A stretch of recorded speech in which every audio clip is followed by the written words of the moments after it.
And I'd like to welcome our brother Shashikant Jadhav. And let me spotlight. And there you are. Welcome. Thank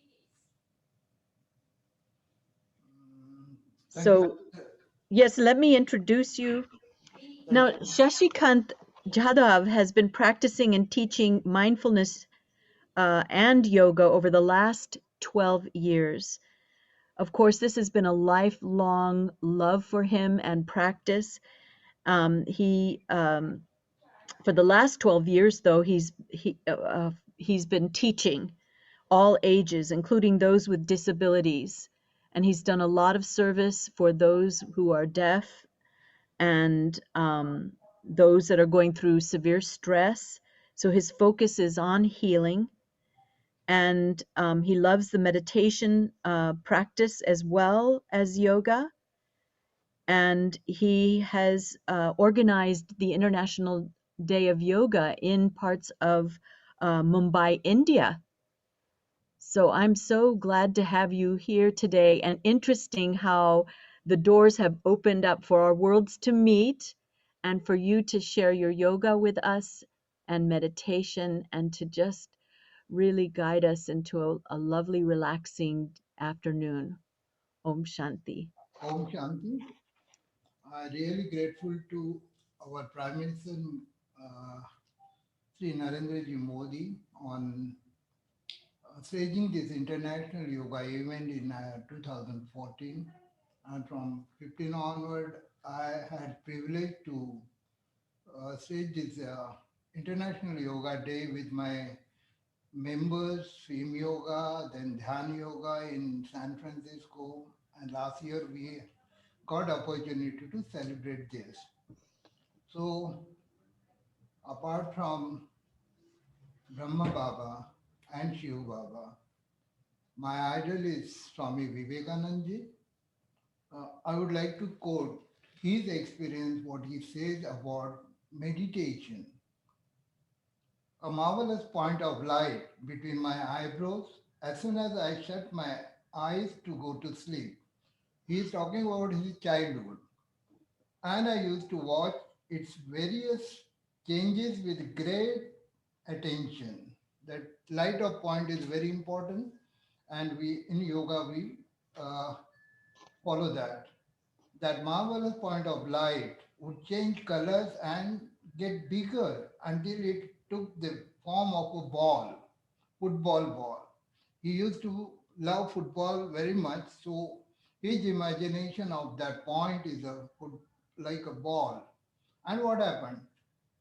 From head to foot, with white ball, finally it would burst and cover my body from head to foot with liquid light.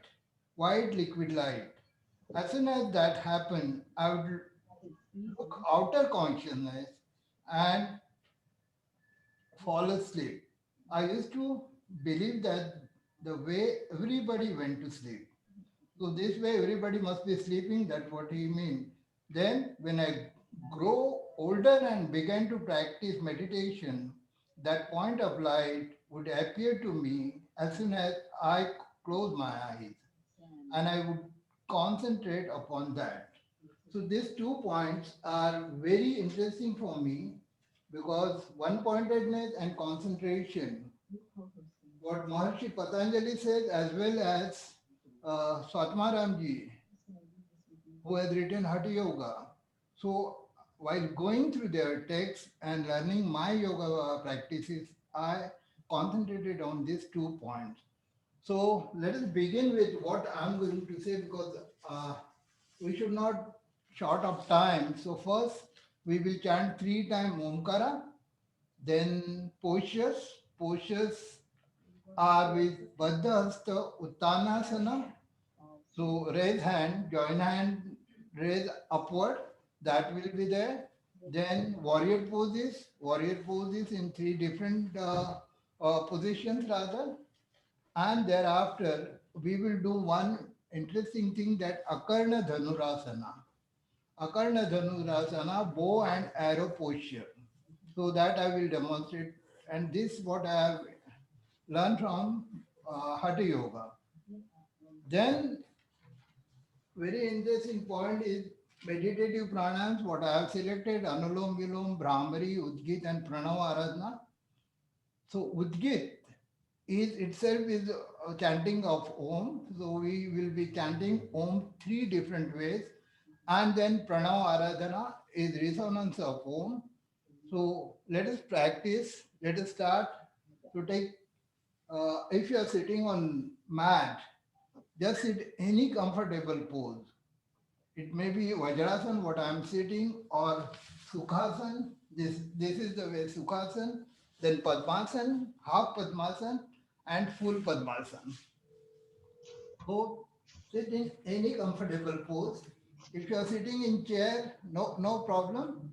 Uh, See that only instruction that your backbone should be straight, your chin parallel to ground, smile on face, and your concentration, again what I have seen, that point of light, that center of your eyebrows, just bring your awareness, your thinking, whatever, and try to focus at center of your eyebrows. Your hand will be in Dhyana Mudra. Sit in comfortable pose wherever you are. Be comfortable. Inhale,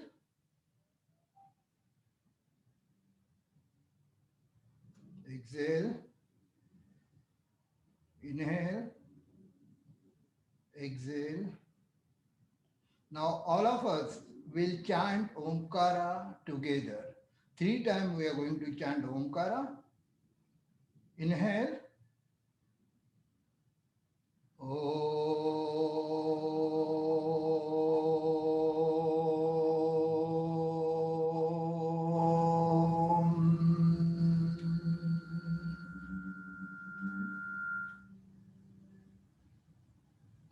Inhale.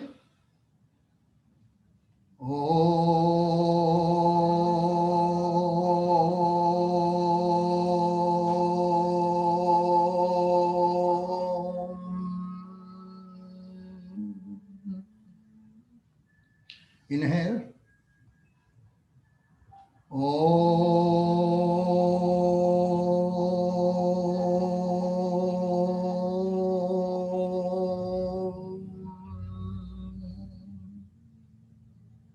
Keep your eyes closed, smile on your face, body at ease, chest forward, shoulders drop, your hands on your knees. Let us chant, let us practice first pranayam, breathing technique, inhalation, retention, exhalation, retention. We will inhale 1, 2, 3. We will retain the breath 1, 2, 3. That is Antarkumbhak. And we exhale 1, 2, 3, 4. And we hold that breath for that amount of time. 1-to-1 ratio. We will practice for a minute this. Inhale 1, 2, 3. Retain the breath 1, 2, 3. Exhale 1, 2, 3. Retain the breath 1, 2, 3. Antarkumbhak, Bahya Kumbhak.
Stop this practice, keep your eyes closed, bring your attention on your natural breath.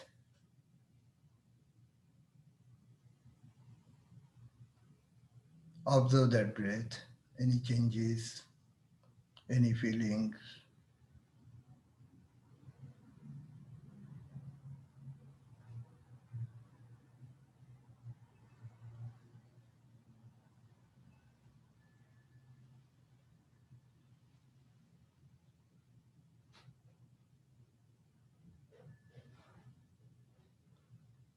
Om, raise your hands up, your arms touching to your ear. Raise your hands up, and join both palms, rub them, rub them, rub them, rub them, rub them, rub them, and apply to your face and your hair. And now get ready for asanas.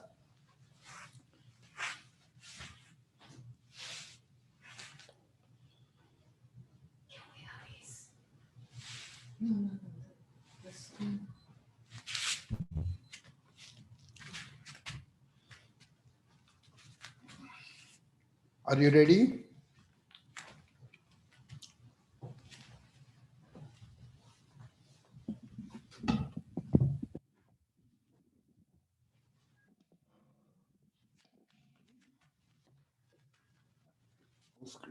Yeah, he wants to see the screen.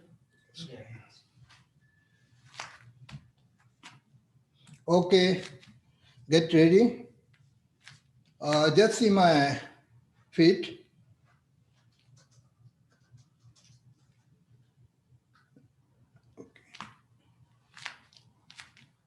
Are you able to see my feet and my hands up?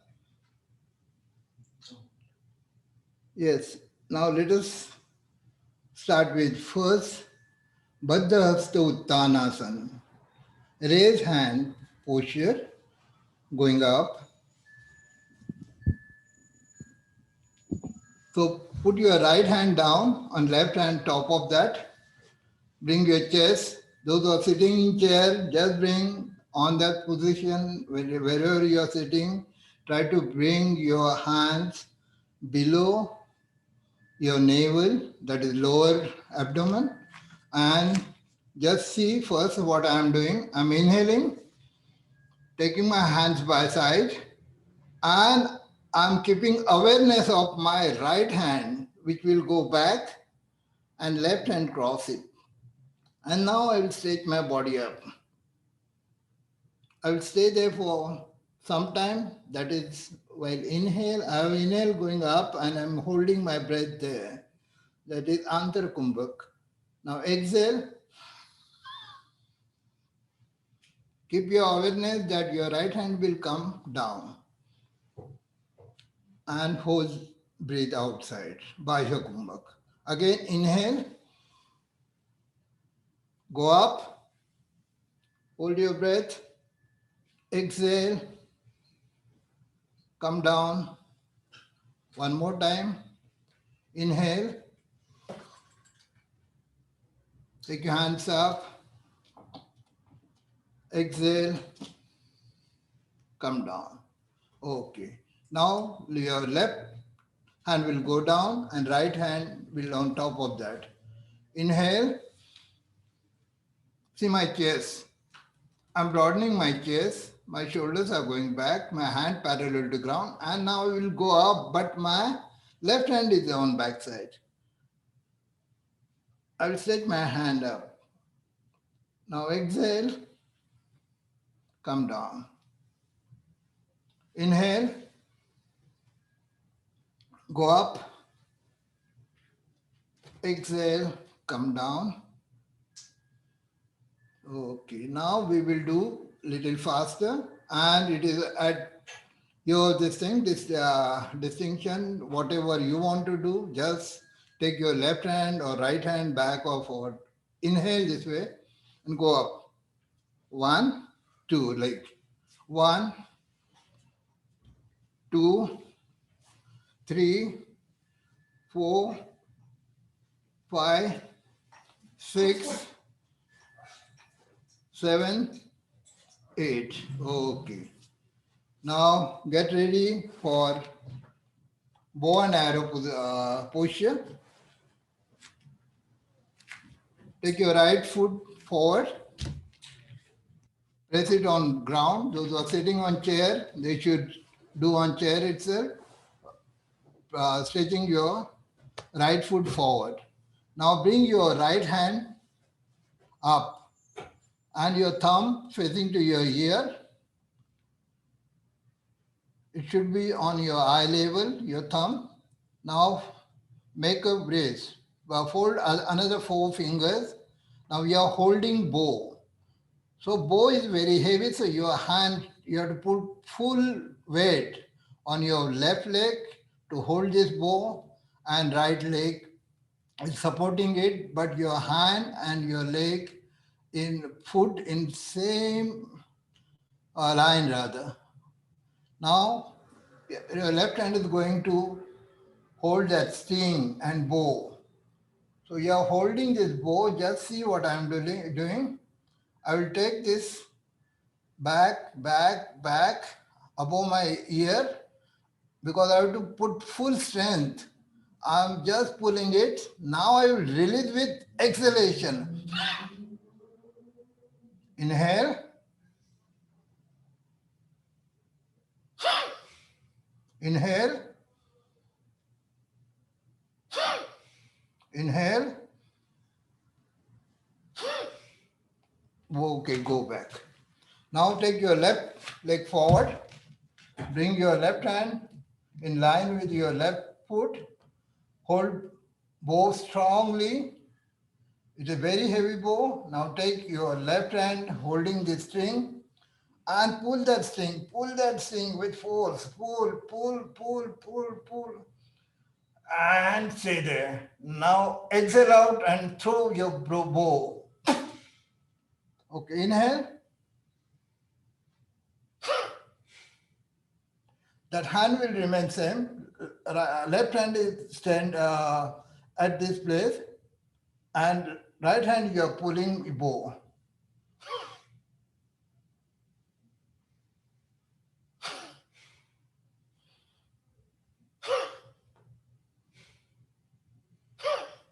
Okay. Now here we have done two things. First posture we have done, and what Ashtanga Yoga says, Yam, Niyam, Asana, Pranayam. So we did some Kapalabhati here. While pulling bow, we have kept our inhalation passive. We are pulling this way. And releasing bow, we are exhaling out actively. So passive inhalation, active exhalation is Kapalabhati. And in between we are waiting. So we are holding that breath. That is internal kumbhak and external kumbhak. So now let us go for Veerbhadrasana, warrior poses, different warrior poses. So let me guide you. Open your leg more than your shoulder distance. Yeah. Those who are sitting, they can do while sitting. This is the position. Now bring your hands forward. Stretch your hands forward. Just see what I'm doing. I'm going on right side. And I will turn my right foot 90 degree and my left foot 45 degree. Now I will ground my feet on the mat, so I will get support, and my concentration on any point in front of me, eye level. Now see what I'm doing. I'm folding my right foot from my knee, my concentration on that point, and my left leg trying to support, balance any fall or anything. So here I am. And slowly come up. Go on your left side. Now turn to your left. Bend your left knee. Go down. See that your hind leg, knee is straight. Come back in middle. Go on right. Bend your knee. come back, go on left side. Okay, so now we will do second variation in this. Same way, but when we are going to right, we have to inhale and bend our leg. When we are going this way, exhale out. See, first inhale, bend your knee, exhale, let your hand go up, inhale, and exhale and come in between. Inhale, left side, bend your knee, go up, exhale, come down. So this is second variation where our hand is going up. Now we will do third variation. Go on right, bend your knee, take your hands up, stay there, and now bring your right hand forward, left hand backward. See that your hands parallel to ground. There's a 90-degree angle between your thighs muscles and your knee. Concentrate on nail of your middle finger of right hand and stretch your both hands, slightly press down your body. Stay there. Come back. Go on left side. Bend your knee. Take your hands up. Now bring your left hand down, right hand back, both hands in one line parallel to Mother Earth. Concentrate nail of your center finger. Stay there for a few minutes. Come back. Go on right side again. Bend your knee. Take your hands up. Ground your feet. Take right hand forward, left hand backward. Concentrate on nail of middle finger. Stay there, stretch your hands, and come back. So let us go. Our next segment, sit down, any comfortable pose.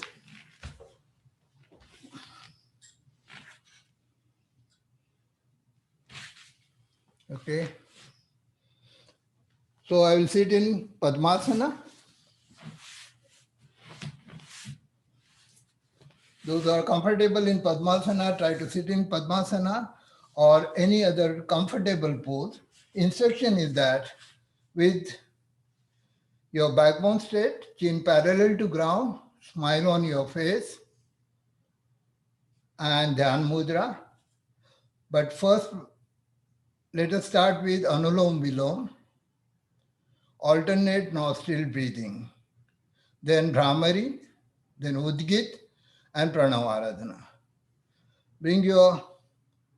See my fingers. What I will do, my thumb, then my ring finger and middle finger will folded and it is touching to root of my thumb.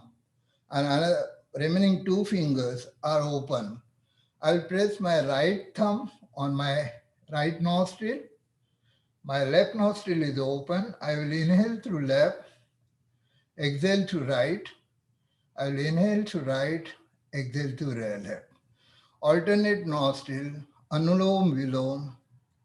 Inhale, keep your eyes closed. Hold the breath. Exhale out from right. Then inhale from right. Exhale out from left. So Anulom Vilom always start with left nostril, retain breath, exhale out from right, then inhale from right, exhale out from left. Again inhale, retention, exhale, retention, left, right, left. Resolution in your mind, Shiva Sankalpana in your mind that with every inhalation, I'm inhaling positive energy from the nature, With every exhalation, I'm removing negativity of my mind, body, and soul. So keep going for few counts. Inhalation, retention, exhalation, retention. Inhale from left nostril, retain breathe. Exhale from right nostril, retain the breath. Inhale from right nostril, retain breathe. Exhale from left.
Exhale from left nostril and stop this practice. Keep your eyes closed. Bring your thumbs closing your earbuds. Then your index finger on your eyes, slight pressure, middle finger on your nose, and remaining two fingers closing your mouth. This is called Shanmukhi Mudra, closing your mouth. Inhale through nose and make humming bee sound from nose. Inhale.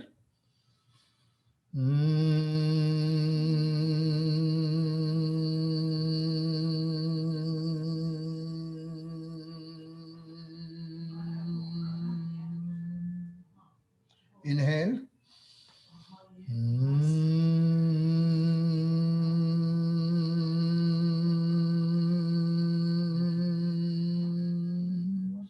Inhale.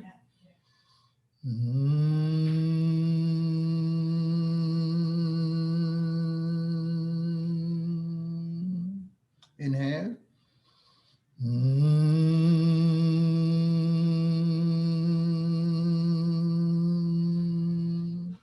Inhale.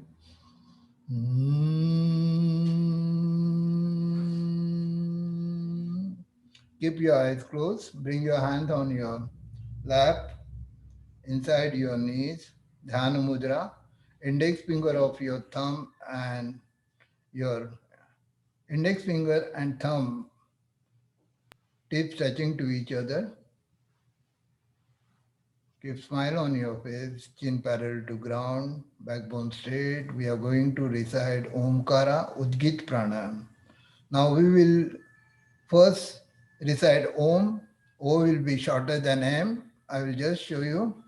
I will inhale. Om.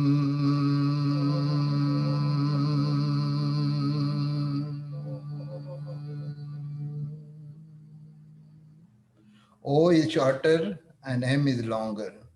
So we will recite this 5 times, then O will be longer and M will be shorter for 5 times. And 21 times we will recite O and Ma equal. So get ready. Don't change your position wherever you are sitting.